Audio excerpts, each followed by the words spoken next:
Hello everyone. ఈరోజు మన వీడియోలో ఇన్లైన్, ఇంటర్నల్, ఎక్స్టర్నల్ సీసెస్ గురించి తెలుసుకుందాము. రియాక్ట్ చేయిస్తూ ఎలా కనెక్ట్ చేస్తారో. ఇప్పుడు మనం బేసిక్ కోడ్ రావడానికి REFC అని కొడతాను. ఇలా మనం బేసిక్ కోడ్ అనేది వచ్చేస్తుంది అనమాట. ఫస్ట్ ఇప్పుడు మనం ఇన్లైన్ చూద్దాము. ఇన్లైన్ అంటే with in the tag use చేస్తాం కదా, H1 ట్యాగ్ తీసుకొని వెబ్ ట్యాగ్ అని రాస్తాను. ఇన్లైన్ల కోసం స్టైల్ అనే ఒక కీ తీసుకుంటాము.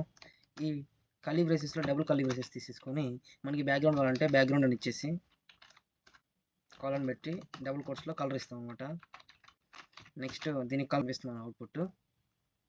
నెక్స్ట్ ఇప్పుడు ఇంటర్నల్ సీసెస్ గురించి తెలుసుకుందాం. ఇంటర్నల్ సీసెస్ అంటే మనం ఈ యొక్క ఫంక్షన్లో యూస్ చేసుకుంటాము. డైరెక్ట్ ఒక వేరియబుల్ తీసుకొని కాన్స్టెంట్ H1 ఒకటి తీసుకుంటాను. H1 తీసుకొని ఇక్కడ ఇస్తాను అనమాట. H1లో బ్యాక్గ్రౌండ్ రెడ్ అని ఇస్తాను.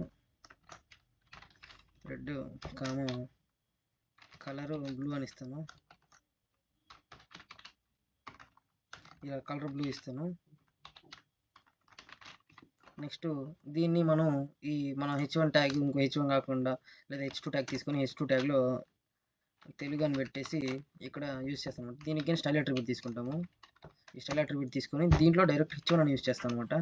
ఈ స్టైల్ దానికి అప్లై అయిపోద్ది. ఇప్పుడు చూడండి, ఇక్కడ కనిపిస్తుంది కదా, ఇలా అవుట్పుట్.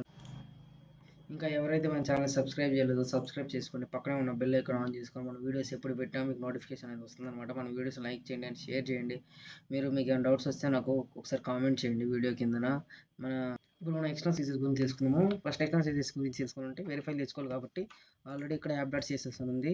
దీన్ని నేను ఇక్కడికి ఇంపోర్ట్ చేసుకుంటాను అనమాట. ఇక్కడ SC అని ఇచ్చి కలర్ బ్యాక్గ్రౌండ్ ఇచ్చాను. జస్ట్ ఇక్కడ ఇంపోర్ట్ చేసుకుంటాను. Import single quotes ./app.css .css అని తీసుకున్నాను. ఇప్పుడు ఆ SC అనే దాన్ని ఇక్కడ H2 ట్యాగ్లో H3 ట్యాగ్లో తీసుకుంటాను. తెలుగు అని రాశాను. ఇక్కడ జస్ట్ నార్మల్గా మనం వెబ్లో HTML CSS ఎలా యూజ్ చేస్తామో అక్కడ ఇలాగేనే. ఇక్కడ క్లాస్ని నార్మల్గా అక్కడ క్లాస్ కాబట్టి ఇక్కడ మనకి క్లాస్ నేమ్ యూజ్ చేస్తాము. ఇక్కడ క్లాస్ నేమ్లో SC అని ఉపయోగించగానే ఇది అనేది అక్కడ అప్లై అవుతుంది. ఇదిగోండి, ఇక్కడ ఇలా కనిపిస్తుంది కదా తెలుగు అని. Thank you.